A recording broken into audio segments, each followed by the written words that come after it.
Hi friends. ഇപ്പം എന്തൊക്കെയുണ്ട് വിശേഷം? മഴക്കാലം ചെറുതായിട്ട് തുടങ്ങി തോന്നൂലേ? അതോ ന്യൂനമർദ്ദമാണോ എന്നറിയില്ല. ഈ ന്യൂനമർദ്ദത്തിൻ്റെ കഥയൊന്നും പറയുന്നില്ല. ഒരു ടർബോ കഥയായിട്ടാണ് ഞാൻ ഇന്ന് വന്നിരിക്കുന്നത്. അതെ, ഇത് മമ്മൂട്ടിയുടെ ടർബോ എന്ന് പറഞ്ഞ മൂവിയുടെ റിവ്യൂ ആണ്. ഒറ്റ വാക്കിൽ പറഞ്ഞ മാസ്, മരണമാസ് പടം. അത് പറയാതിരിക്കാൻ പറ്റില്ല. ഇതില് പടം വൈശാഖ മുമ്പേയും പല മമ്മൂട്ടി സിനിമയും ചെയ്തിട്ടുണ്ട്, മോശമൊന്നും പറയുന്നില്ല.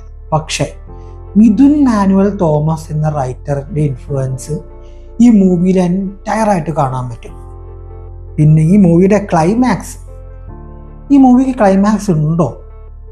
അതാണ് നിങ്ങൾക്ക് സംശയിച്ചാൽ, കാണാത്തവരാണെങ്കിൽ വെയിറ്റ് ചെയ്യും. ലാസ്റ്റ് ഞാൻ പറയാം അതിൻ്റെ ഒരു ട്വിസ്റ്റ്. ഈ പടം വളരെ നോർമൽ പേസിൽ തുടങ്ങി ഫസ്റ്റ് ഹാഫ് ഒരു ക്ലാസ് ആയിട്ട് നിർത്തിയിട്ട് സെക്കൻഡ് ഹാഫ് ആ ക്ലാസ്സിനെ എങ്ങനെ അതേമാതിരി കൊണ്ടുപോയിട്ട് എൻഡിൽ ഇങ്ങനെ ഒരു ട്വിസ്റ്റ് വെക്കാം എന്നൊക്കെ നമ്മൾ ചില തമിഴ് സിനിമകളിലൊക്കെ, ലോകേഷിൻ്റെ ചില തമിഴ് സിനിമയൊക്കെ കാണില്ലേ. ലോകേഷ് അല്ല കേട്ടോ, ചില ഞാൻ ജസ്റ്റ് പറഞ്ഞു എന്ന് മാത്രം. കാരണം മാസിനിപ്പോൾ അദ്ദേഹമാണല്ലോ സൗത്ത് ഇന്ത്യയിലൊരു വൺ ഓഫ് ദ പാർട്ട്. ഒരു ചെറിയൊരു രാജമൗലി ലോകേഷ് പടം മാതിരി തന്നെയാണ്. അത് വൈശാഖിൻ്റെ മാത്രം കഴിവല്ല, 100% ഇതിൽ മിഥുൻ മാനുവൽ തോമസ് എന്ന് പറഞ്ഞ റൈറ്ററിൻ്റെ വലിയൊരു പങ്ക് അതിനുണ്ട് എന്ന് ഞാൻ പറയും. പിന്നെ ഇതിൽ അഭിനയിച്ചിരിക്കുന്നവരുടെ കാര്യം പറയുകയാണെങ്കിൽ നമ്മുടെ അഭിമാനം മമ്മൂക്ക, ഒന്നും പറയാനില്ല. 10-24 വയസ്സായ മനുഷ്യൻ, അയാളുടെ മുഖത്ത് വരുന്ന ഭാവവും അയാൾ കാണിക്കുന്ന ആ ഒരു മാനറിസവും അയാൾ കാണിക്കുന്ന ഫൈറ്റ് സീക്വൻസും അയാൾ സ്റ്റണ്ട് ചെയ്യുന്നത്, ഇത് എന്തൊക്കെ ട്രിക്ക് നമ്മൾ ഉപയോഗിച്ചാലും ചില സീനുകളൊക്കെ അത്ര ഫേസിൽ അത്ര ക്ലോസപ്പ് ആയിട്ടാണ് പോകുന്നത്. ഈ സംഭവത്തിനൊക്കെ ആ എഫക്റ്റ് മുഖത്ത് കാണിക്കണ്ടപ്പാ. അതേമാതിരി തന്നെ എന്താ പറയുക, ചില തമിഴ് പടത്തിൽ ഇങ്ങനെ പഞ്ചിയില്ല, അമ്മാരി പഞ്ചായിരുന്നു. പഞ്ചിന്റെ കാര്യമൊന്നും പറയാതിരിക്കാൻ പറ്റില്ല. തമിഴ് പടത്തിന്റെ അത്ര, അല്ലെങ്കിൽ തെലുങ്ക് പടത്തിന്റെ അത്ര ഓവർ പഞ്ചിങ് അല്ല കേട്ടോ.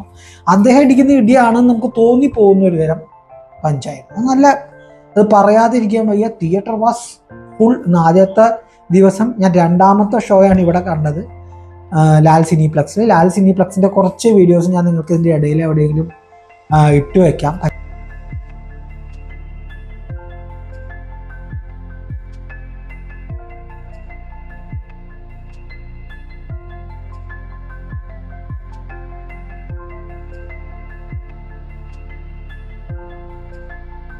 പിന്നെ സെക്കൻഡ് ഹാഫിൽ ഈ ആക്ടേഴ്സിൻ്റെ കാര്യം, സെക്കൻഡ് ഹാഫ് പറഞ്ഞില്ല, അങ്ങനെ ആ ഫസ്റ്റ് ഹാഫിൻ്റെ പേസിന് കറക്റ്റായിട്ട് സെക്കൻഡ് ഹാഫും കൊണ്ടുപോയിട്ടുണ്ട്. ഈ ആക്ടേഴ്സിൻ്റെ കാര്യത്തിൽ പറയുമ്പോൾ അടുത്ത പ്രധാനമായിട്ടുള്ള ഒരു ക്യാരക്ടർ എന്ന് പറഞ്ഞു കഴിഞ്ഞാൽ ഞാൻ പറയും അതിൽ മേജർ ഒരു ക്യാരക്ടർ എന്ന് പറഞ്ഞാൽ ബിന്ദു പണിക്കരാണ്. മമ്മൂട്ടിയുടെ അമ്മയായിട്ട് അഭിനയിച്ചിരിക്കുന്ന ബിന്ദു പണിക്കരുടെ എന്താ പറയുക, ചില കൗണ്ടറുകളുണ്ടല്ലോ, മമ്മൂട്ടി തോറ്റു. അമ്മാരി കൗണ്ടറാണ് ബിന്ദു പണിക്കർ അടിച്ചിരിക്കുന്നത്. സലാം ബിന്ദു ചേച്ചി, സലാം പറയാതിരിക്കാൻ പറ്റില്ല. അമ്മാതിരി കൗണ്ടേഴ്സ് ആയിരുന്നു ഉണ്ടായിരുന്നത്, അടിപൊളി. അമ്മിമകനൊക്കെ ആയിട്ടുള്ള കോംബോ തകർത്തിട്ടുണ്ട്, ഇല്ല എന്ന് പറയാൻ പറ്റുന്നില്ല.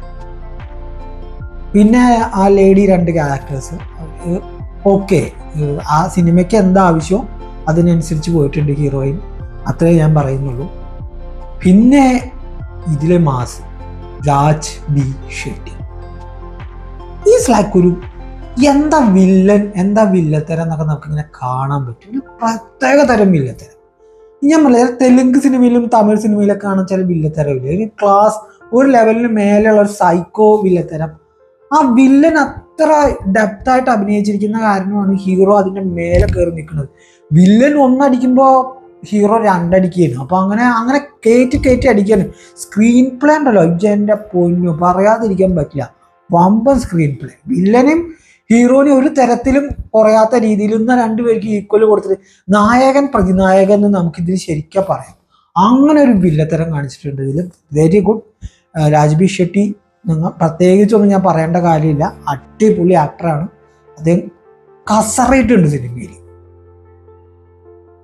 പിന്നെ മ്യൂസിക് എന്ന് പറയാൻ ആ ബാക്ക്ഗ്രൗണ്ട് മ്യൂസിക്, ബാക്ക്ഗ്രൗണ്ട് സ്കോറിംഗ് ആണ്. അതിന് പടത്തിന് പറ്റിയ ബാക്ക്ഗ്രൗണ്ട് സ്കോറിങ്. ദിലീഷ് പോത്തൻ വന്നു പോകുന്നുണ്ട്. ദിലീഷ് പോത്തൻ ഒരു വലിയ ലീഡാവുന്നുണ്ട് അവസാനം. അത് ആ സിനിമ ഞാൻ പറഞ്ഞില്ല, സിനിമയുടെ കഥ പറഞ്ഞു കഴിഞ്ഞാൽ രസമില്ല. അത് നമുക്ക് ഇതിൻ്റെ ഭാഗ്യമല്ലല്ലോ. നിങ്ങൾ റിവ്യൂ കാണാമെന്ന് പറഞ്ഞു കഴിഞ്ഞാൽ സിനിമ എങ്ങനെ ഉണ്ടായിരുന്നു എന്ന് പറയാൻ മാത്രമല്ല നമുക്ക് ഇതുള്ളൂ. വെറുതെ ബ്ലൂപ്പേഴ്സ് പറഞ്ഞിട്ട് കാര്യമില്ല.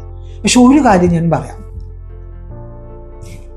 ഈ കാര്യം പറഞ്ഞിട്ടാണ് ഞാൻ ഈ റിവ്യൂ അവസാനിപ്പിക്കാൻ ഉദ്ദേശിക്കുന്നത്. എല്ലാ ആക്ടേഴ്സും എല്ലാവരും നല്ല പെർഫെക്റ്റ് ആയിട്ട് അഭിനയിച്ചിട്ടുണ്ട്. Midhun Manuel Thomas was extreme script writing, പറയാതിരിക്കാൻ പറ്റില്ല. വൈശാഖ് അതിനനുസരിച്ചിട്ട് ആളുടെ ഡയറക്റ്റിംഗ് കുറച്ചും കൂടിയൊക്കെ മെച്ചപ്പെടുത്തിയിട്ടുണ്ട്. എല്ലാത്തിനും സിങ്കായി പോയിട്ടുണ്ട്. ക്ലൈമാക്സ് ഇല്ല ഈ പടത്തിൽ, ഇപ്പോൾ തന്നെ പറയാമല്ലോ. ഇതൊരു ഫസ്റ്റ് ക്ലൈമാക്സ് ആണ്. ഇതിനെന്തായാലും ഒരു രണ്ടാം ഭാഗം. അത് റോളക്സ് ക്ലൈമാക്സ് മാതിരി, റോളക്സ് വരുന്നുണ്ടല്ലോ ക്ലൈമാക്സിൽ. ഇതിലൊരു ശബ്ദം വരുന്നുണ്ട് അവസാനം. ആ ശബ്ദത്തിന്റെ ഉടമയുടെ ശബ്ദം കേൾക്കുമ്പോൾ തന്നെ നമുക്ക് ഗൂസ് ബംസ് വരും. അതാരാണ് എന്താണെന്നൊക്കെ നിങ്ങൾക്ക് അറിയണമെന്നുണ്ടെങ്കിൽ എന്തായാലും സിനിമ തിയേറ്ററിൽ പോയി കാണാം. അധികം താമസിയാതെ തന്നെ പോയി കാണാം. മഴക്കാലൊക്കെയാണ് വരുന്നത്, അപ്പോൾ ചിലപ്പോൾ നിങ്ങൾക്ക് പുറത്തിറങ്ങാൻ പറ്റാത്ത അവസ്ഥയൊക്കെ വരും. അപ്പോൾ അത് കാരണം തിയേറ്ററിൽ പോയി കയറിയിരിക്കുക, എന്നിട്ട് ഈ സിനിമ ഒന്ന് കാണാം. ഈ സിനിമ നിങ്ങൾക്ക് എന്തായാലും ഒരു ടൈം മസ്റ്റ് വാച്ചാണ്. ഞാൻ റിവ്യൂ ചെയ്ത് തുടങ്ങിയതിന് ശേഷം എനിക്ക് ഇത്ര ഇൻട്രസ്റ്റ് ആയിട്ടുള്ള ഒരു മൂവി തോന്നിയില്ല. അതിൻ്റെ മസാല മാത്രമല്ല അതിൻ്റെ കാരണം. ഞാൻ പറഞ്ഞില്ല, ഞാൻ മേ ബി എനിക്ക് അഞ്ചാപ്പാതിര മാതിരി മിഥുൻ മാനുവൽ തോമസിൻ്റെ സ്ക്രിപ്റ്റുകൾ ഇഷ്ടാവുന്ന കാരണമായിരിക്കാം. എന്നാലും ഒരു ക്ലാസ് പടം മമ്മൂക്ക മാസാക്കിയിട്ട് ബാക്കിയുള്ള എല്ലാവരും ചേർന്ന് അത് ഹിറ്റാക്കി മാറ്റിയിട്ടുണ്ട്. സോ ഒരു ക്ലാസ് മാസ് ഹിറ്റ്, തിയേറ്ററിൽ പോയിട്ട് എൻജോയ് ചെയ്യുക. വേറെ ഒരു രീതിയിലും ഇത് എൻജോയ് ചെയ്യരുത്. OTTക്ക് വേണ്ടി വെയിറ്റ് ചെയ്യരുത്. OTTയിൽ വന്ന ഒരു പ്രാവശ്യം കൂടി കണ്ടോളൂ. കാണുന്ന നിങ്ങൾ എല്ലാവരും ഒരു പ്രാവശ്യം പോയി കണ്ടിട്ട് ഞാൻ ഈ പറഞ്ഞ അഭിപ്രായം ശരിയാണോ അല്ലേന്ന് നിങ്ങൾ പറയുക. അപ്പോൾ അടുത്ത ഒരു റിവ്യൂ പെട്ടെന്ന് തന്നെ വരുന്നതായിരിക്കും. ആ വീഡിയോ ആയിട്ട് വരുന്നവരെ ഒരു ടർബോ ബൈ.